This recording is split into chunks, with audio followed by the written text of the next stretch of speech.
আজ মহাশিবরাত্রি। আমার গান, গল্প, আবৃত্তির চ্যানেল, কিন্তু শিবরাত্রি এই সম্বন্ধে একটু কিছু বলতে ইচ্ছা করছে।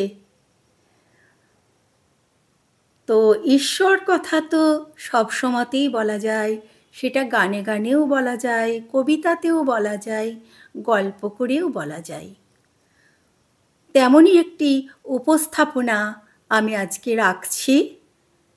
মহাশিবরাত্রির রাতে কিছু বলছি, আপনারা শুনুন, আশা করি খুব ভালো লাগবে। শিবরাত্রি কি? শিব মহাপুরাণ অনুসারে অতি প্রাচীনকালে বারাণসী তথা কাশীধামে এক নিষ্ঠুর ব্যাধ বাস করতেন। সে প্রচুর জীব হত্যা করত। একদিন শিকারে বেরিয়ে তার খুব দেরি হওয়ার ফলে সে জঙ্গলে পথ হারিয়ে রাতে হিংস্র জন্তুর ভয়ে এক গাছের উপর আশ্রয় নেয়।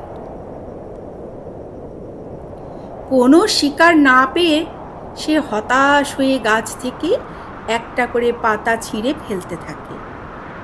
সেই গাছটি ছিল বেল গাছ, আর সেই বেলপাতার নিচে একটি শিবলিঙ্গ ছিল। সেদিন ছিল শিব চতুর্দশী, অর্থাৎ মহাশিবরাত্রি। আর ব্যাধও ছিলেন উপবাসী, কারণ ব্যাধ তো সেদিন কোনো শিকার পায়নি। তার ফলে ফেলে দেওয়া বেলপাতাগুলো শিবলিঙ্গের মাথায় পড়ে।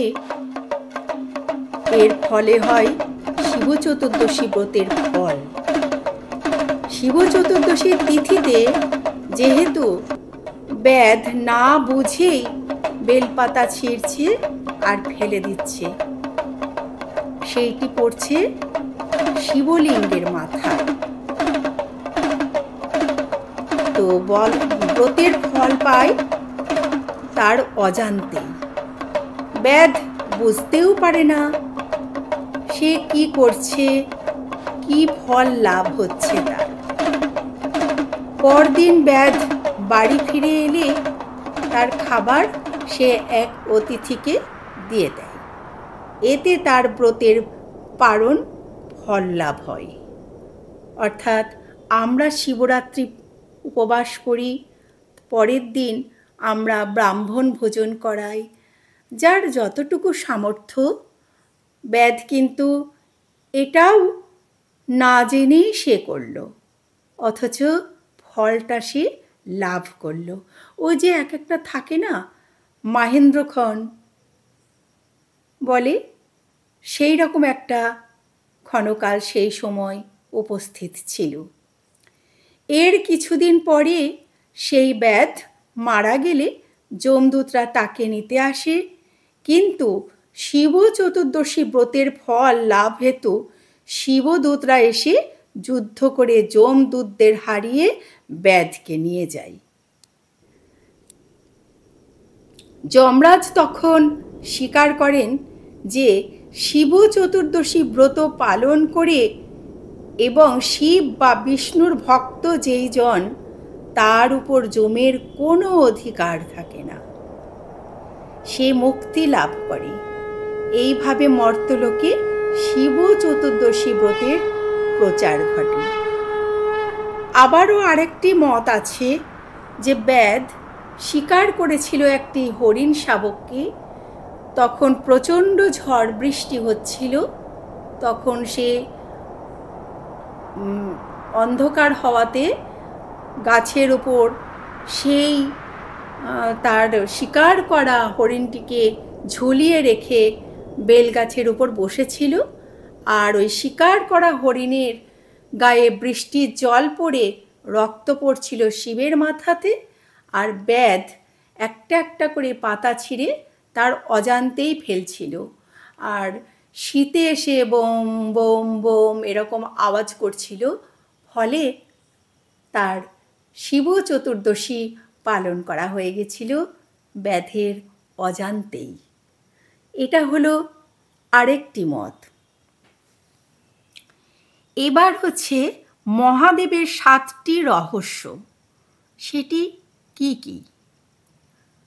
সাপ, সর্প হচ্ছে সদা জাগ্রত থাকার প্রতীক। যদি আপনার গলায় একটি সাপ পেঁচানো থাকে তাহলে আপনি কিছুতেই ঘুমাতে পারবেন না। 2, ভস্য, এটা জীবনের অনিত্যতাকে স্মরণ করিয়ে দেয়। এটা আমাদের মনে করিয়ে দেয় যে আমাদেরও একদিন ভস্যতে পরিণত হতে হবে। 3, চন্দ্র, চন্দ্র সর্বদাই মনের সাথে সম্পর্কিত। এটি জীবনের সকল পরিস্থিতিতে সুখী থাকা এবং মনের উপর নিয়ন্ত্রণ ক্ষমতার প্রতীক। 4, ডমরু, এটা দেখতে ইনফিনিটি চিহ্নের মতো, যা শিবের অসীম তথা উন্মুক্ত চিন্তা চেতনার প্রতীক। 5, ত্রিশূল, শিব প্রকৃতির 3 গুণ নিয়ন্ত্রণ করে থাকেন, এটি তারই প্রতীক। তিনি এটির মাধ্যমে সকলকে নিজ নিজ ধর্ম পালনে উৎসাহিত করে থাকেন। 6, নীলাভ শরীর, আকাশ অন্তহীন, শিবও তেমনি অন্তহীন। নীলাভ শরীর অন্তহীন, আকাশের মতোই শিবের অন্তহীনতা তথা অসীমতার প্রতীক। আর 7 নম্বর হচ্ছে গঙ্গা। গঙ্গা নিষ্কলুষ জ্ঞানের প্রতিনিধিত্ব করে। সেটা আমরা সবাই জানি, কারণ আমরা যখনই কোনো অসুচিতার মধ্যে পড়ে যাই আমরা গঙ্গার জল ছিটিয়ে নিজেকে শুদ্ধ করি, গঙ্গা স্নান করে নিজেরা পবিত্র হবার চেষ্টা করি।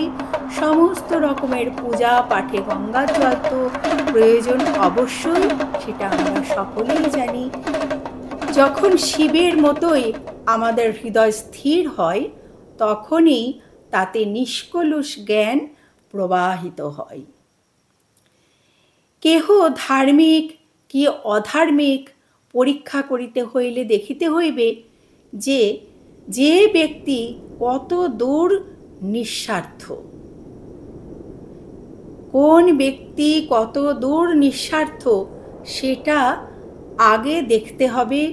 তার উপর নির্ভর করবে বা ডিপেন্ড করবে সেই ব্যক্তি কতটা ধার্মিক বা অধার্মিক। যে অধিক নিঃস্বার্থ সেই অধিক ধার্মিক, সেই শিবের সামীপ্য লাভ করে। সে পণ্ডিতই হোক মূর্খই হোক, শিবের বিষয় কিছু জানুক বা না জানুক, সে অপর ব্যক্তি অপেক্ষা শিবের অধিকতর নিকটবর্তী। যেমন ব্যাধ কিছু না জেনেই শিবের খুব নিকটবর্তী হয়ে গেছিল।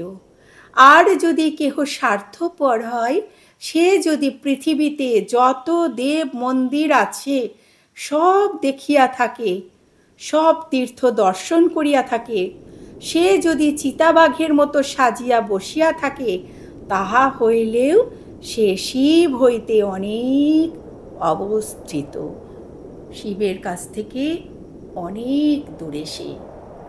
তা জেনেই হোক না জেনেই হোক, ধার্মিকতা যদি আমাদের মধ্যে বিরাজমান থাকে তাহলে আমরা শিবের কাছাকাছি পৌঁছে যাব। অর্থাৎ মোদ্দা কথা হলো জীবকে সেবা করো, শিব জ্ঞানে জীব সেবা করো। এর প্রকৃত অর্থ হচ্ছে সাধারণ মানুষকে তুমি শিব ভেবে তার সেবা করো, তাহলেই তুমি শিবের খুব নিকটবর্তী হয়ে যাবে। কেমন লাগলো আপনাদের বলুন আমার উপস্থাপনা?